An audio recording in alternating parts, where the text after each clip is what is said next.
తాము రైతు సంక్షేమ ప్రభుత్వం అని పదే పదే చెప్తున్న కాంగ్రెస్ ప్రభుత్వం రైతులకు మేలు చేసే విధంగా మరో అడుగు ముందుకేసింది. ఇప్పటికే అధికారంలోకి వచ్చిన మొదటి 6 నెలల్లోనే 2 లక్షల రుణమాఫీ చేస్తూ 18,000 కోట్లను రైతు ఖాతాలో జమ చేసింది. ఇక రైతులకు ఇచ్చిన హామీలలో మరో ముఖ్యమైన హామీ వరి కొనుగోలుకి 500 రూపాయల బోనస్. దానికి సంబంధించి నవంబర్ 16న మరో అడుగు ముందు పడింది. సుమారు ₹1,00,00,000 పైగా బోనస్ చెక్కులపై సివిల్ సప్లై శాఖ సంతకాలు జారీ చేసింది.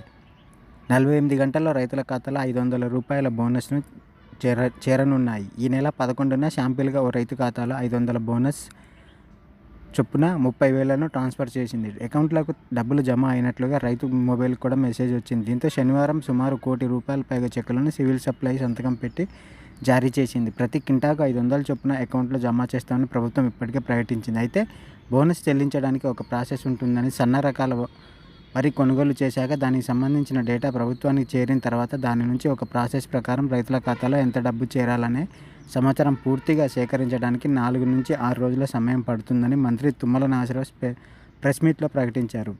ఒక్కసారి ప్రభుత్వం వద్దకు సమాచారం వచ్చిన వెంటనే ₹500 బోనస్ను రైతుల ఖాతాలో రిలీజ్ చేయనున్నామని మంత్రి తుమ్మల నాగేశ్వరరావు స్పష్టం చేశారు. రిలీజ్ చేసిన 48 గంటల్లోనే రైతు ఖాతాలో డబ్బులు చేరుతున్నాయని ప్రకటించింది. దాని ప్రకారమే ఈ ఖరీఫ్ సీజన్కి నవంబర్ 16వ తేదీన రైతుల ఖాతాలో డబ్బులను జమ చేయడం ప్రారంభించింది. దీంతో రైతులు ఆనందం వ్యక్తం చేస్తున్నారు. ఇక రైతు భరోసా సంబంధించి కూడా ప్రభుత్వం తొందరలో రైతులకు శుభవార్త చెప్తానంటోంది. రైతు భరోసాకి సంబంధించి విధి విధానాలు రూపొందించడానికి ఇప్పటికే ఒక కేబినెట్ సబ్ కమిటీ ఏర్పాటు చేసిన నేపథ్యంలో సబ్ కమిటీ ఇచ్చిన నివేదిక ప్రకారమే రైతు భరోసాపై ప్రభుత్వం నిర్ణయం తీసుకొనుంది. అయితే డిసెంబర్ 9 నాటికి కాంగ్రెస్ ప్రభుత్వం అధికారంలోకి వచ్చి ఏడాది పూర్తవుతున్న నేపథ్యం ఈలోగా రైతు భరోసాకు సంబంధించి కూడా ఒక నిర్ణయం తీసుకుని ఏడాదికి 15,000 చొప్పున రైతు భరోసా ఇచ్చేందుకు ప్రకటన చేయాలని ప్రభుత్వం ఆలోచించినట్లుగా తెలుస్తుంది.